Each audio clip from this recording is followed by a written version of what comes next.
All right, so I'm going to be correcting the comma worksheet and trying to provide an explanation about where the commas go and why. So here we go.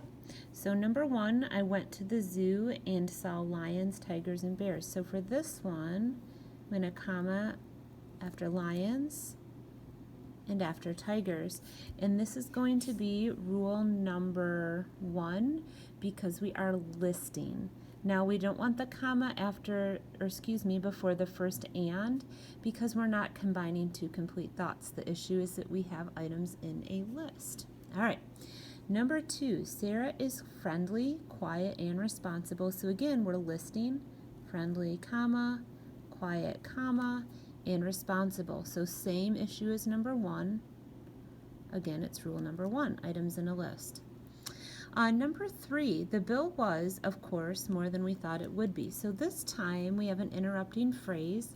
The interrupter is, of course, so we're going to put a comma on both sides of that phrase. Now, the way we check our work, right, is to remove that from the sentence so that it would say, the bill was more than we thought it would be.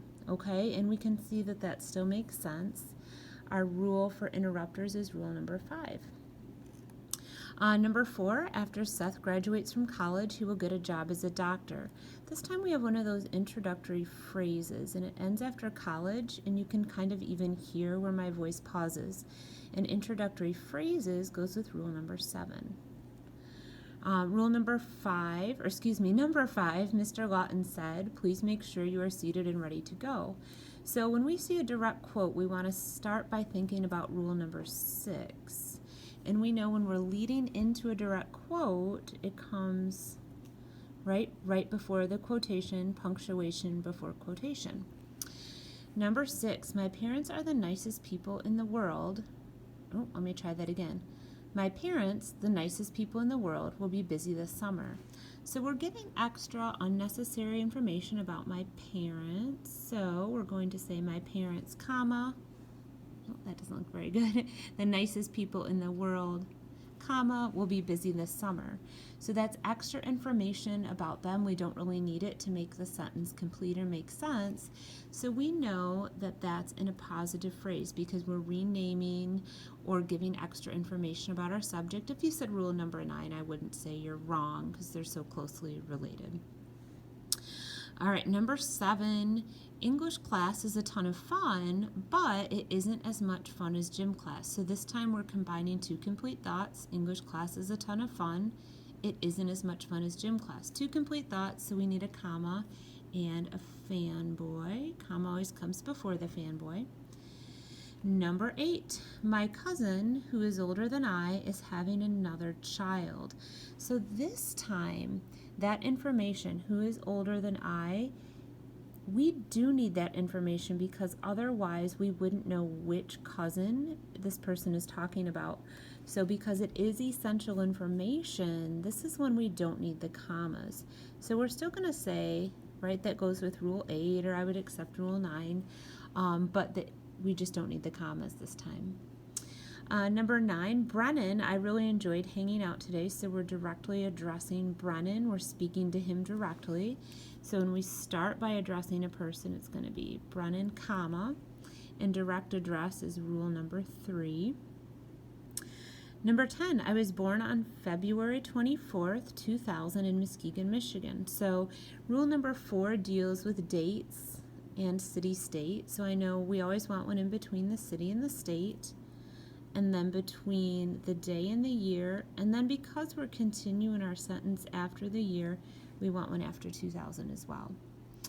Number 11, yes, you may use your electronic devices now. When we say yes or no or well at the beginning of a sentence, pretty good chance it's rule number 7 because it's an introductory word. Right. Number 12, he caught the pass, yelled the announcer, but he fumbled it. So we see quotation marks, and that should automatically make us think of rule number 6 for direct quote. We're coming out of the quote, he caught the pass. I don't know if you can tell, but my comma is supposed to be in front of the quotation marks. Yelled the announcer, comma, but he fumbled it. So I need the comma coming out of the quote, but then when I go back into the quote, I need another comma. All right, number 13, the white Toyota sedan, which has a flat tire, is my parents' vehicle. So I'm adding some extra unnecessary information about the white Toyota sedan. So that goes with rule number 9, non-essential phrases and clauses. Number 14, would you please take this pass to the office, Brian? So I'm directly addressing him, which is rule number 3. And when I directly address somebody at the end of a sentence, the comma comes before their name. Now 15 is a little tricky. Once I show it to you, I think it'll make sense. April, my sister and best friend, has a birthday next week. So we're not listing different people. We're just giving extra information about April, saying, well, she's my sister and my best friend. So since we're giving extra unnecessary information, we would go with rule 8, or again, I would accept 9. Number 16, the Easter Bunny will make his way to our house and he will leave goodies for the kids. So we have 2 complete thoughts. So we're going to combine them with a comma and a fanboy, and that's rule number 10. Number 17, although my daughter has never been told there is not an Easter Bunny, I am pretty sure she knows. So I'm starting with, right, an introductory clause. This is not a complete thought on its own.